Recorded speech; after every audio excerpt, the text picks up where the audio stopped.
So let's think about what the values for our n, our p, and our r are from this problem right here. I'm going to literally list them out. You can start to use the strategy if you like, or maybe just try it now, and you might not have to use it later on. But n is basically the number of trials, in this case the number of times I'm flipping the coin. So n is 8. P is the probability of getting a tails in this case. So what's the probability anytime I flip a coin of getting heads or tails? 1/2. R is the number of desired outcomes. How many tails do I want to get in this particular problem? 3. I want 3.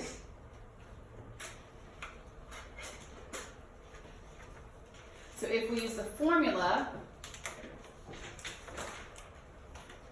I'm going to put in the probability that x equals 3 equals 8, choose 3, of 1/2 raised to the 3. Now you can choose here how you want to do that 1 minus p. You can do 1 minus 1/2 and write it out. I'm doing 1 minus 1/2 in my head, so that's easy. If it was harder, maybe I wouldn't do that. But I'm just simplifying what was that part of the formula, which is 1 minus my p. And then n minus r would be 5. Okay, so remember the formula we just wrote down. So I'm plugging in with this formula right here.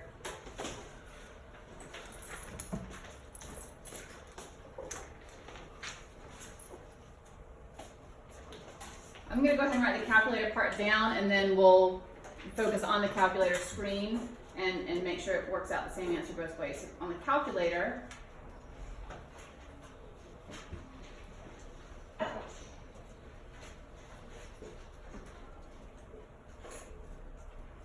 it's n, p, r.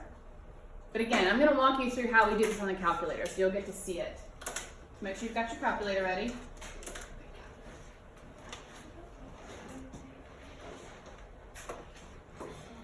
And if I can leave this at the very top of the screen so you can kind of see what we wrote and what we're going to on the calculator, I will. It just depends on how much we have to zoom in. Because I should get the same answer for both of these. All right, if you don't, then you know something is wrong. Either how you typed it in the calculator is wrong, or maybe one of the values you're trying to put in there is wrong. I think I'm going to want to be a lot more zoomed in, so I'm going to zoom in on my calculator screen.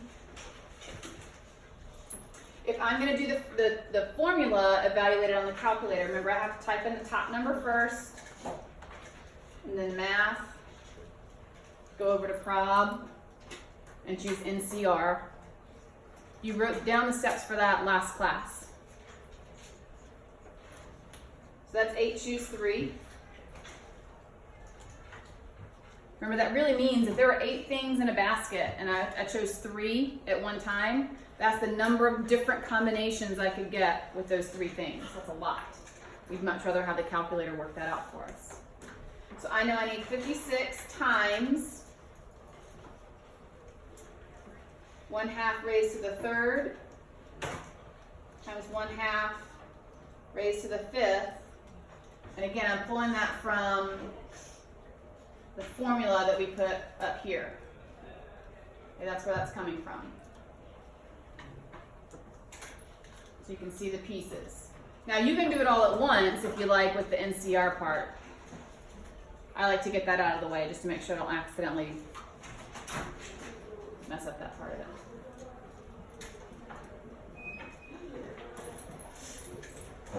All right, so that's my probability. I would probably round that to 0.219 for 3 significant figures.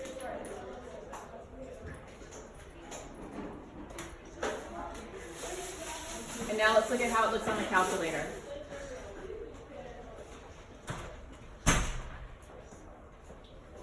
Okay, so here's our other option. Remember, we hit second and vars. Do you see what's above vars on the calculator? distribution. All right, so if you've forgotten, just start hunting around and see if something kind of jogs your memory. So we've got distribution, so second vars. Now you can scroll down if you want, but I find it's quicker if I go up. You'll eventually get there either way. Scroll up or down. So you see binom PDF. Notice there's also a binom CDF. That's very specific times that you'll use each one. Now my calculator separates it all and does trials, the value for P, the X value, and then you'll see what happens when we do the paste. So we still knew the number of trials was 8. The probability of success was a half or 0.5. And I wanted to get 3 tails in this case. If your calculator does not look like mine at the moment, when I hit paste, you need to make your screen look like mine. I'll show you what I mean. Okay, if your calculator didn't do that when you chose binom PDF, it probably popped up with just binom PDF, and then it was kind of an open parenthesis and waiting. So you just type in 8, 0.5, 3.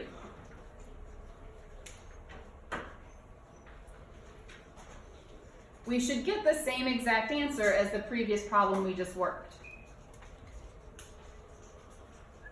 So that's how you know, number one, that you're typing everything in the calculator correctly, that you're using the correct formula, and then hopefully that means you're going to get the problem right. It's not a guarantee, but it's a lot better chances. Question? I thought you were talking.